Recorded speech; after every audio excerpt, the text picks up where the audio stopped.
இயேசு சிலுவையில் அறையப்பட்டபொழுது அவருடைய தலைக்கு மேலாக பிலாத்து ஒரு பலகையை எழுதி வைத்தான். அதில் நாசரேத்தான் ஆகிய இயேசு யூதர்களின் ராஜா என்று எழுதப்பட்டிருந்தது. லத்தீன் மொழியில் இதன் சுருக்கம்தான் INRI, இயேசுஸ் நசரேனஸ் ரெக்ஸ் யூதேயோரம். ஆனால் இதை எழுதி வைத்த உடனே யூத பிரதான ஆசாரியர்கள் பதறி போய் பிலாத்துவிடம் ஓடினார்கள். அப்படி எழுதாதீர், அதை மாற்றி எழுதும் என்று கெஞ்சினார்கள். வெறும் ராஜா என்கிற வார்த்தையை பார்த்து அவர்கள் அவ்வளவு பயப்பட காரணம் என்ன?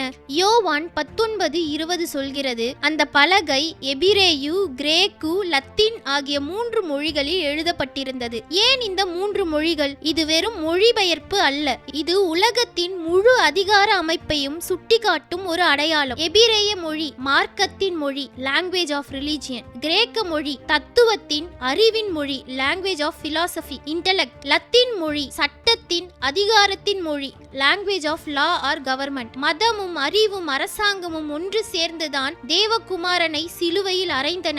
ஆனால் தேவன் அதே மதத்திற்கும் அறிவிற்கும் அரசாங்கத்திற்கும் மேலான ராஜா இவர்தான் என்று அந்த 3 மொழிகளின் மூலமாக உலகிற்கு தெரிவித்தார். இங்கே நீங்கள் எபிரேய மொழியின் நுட்பத்தை கவனிக்க வேண்டும். நாசரேத்தன் ஆகிய இயேசு யூதர்களின் ராஜா என்பதை எபிரேய மொழியில் எழுதினால் யெஷுவா ஹா நொத்ஸ்ரி வா மெலெக் ஹா யெகுதிம் என்று வரும். யூதர்கள் வாசிக்கும் பொழுது ஒவ்வொரு வார்த்தையின் முதல் எழுத்தையும் சேர்த்து வாசிக்கும் பழக்கம் உள்ளவர்கள். இந்த 4 வார்த்தைகளின் முதல் எழுத்துக்களை சேர்த்து பாருங்கள். YHWH, இது யாவே என்கிற தேவனுடைய பரிசுத்த நாமம். சிலுவையில் தொங்கும் மனிதன் வெறும் யூதர்களின் ராஜா அல்ல. ஆபிரகாமுக்கும் மோசேக்கும் தன்னை வெளிப்படுத்திய அதே யெகோவா தேவன் தான் மனிதனாக தொங்குகிறார் என்பதை பிலாத்து அறியாமலேயே எபிரேய மொழியில் எழுதிவிட்டான். யோவான் 19:21 படித்து பாருங்கள். பிரதான ஆசாரியர்கள் ஏன் பதறி போய் பிலாத்துவிடம் ஓடினார்கள் என்று புரியும். அவன் தன்னை யூதர்களின் ராஜா என்று சொன்னதாக எழுதும்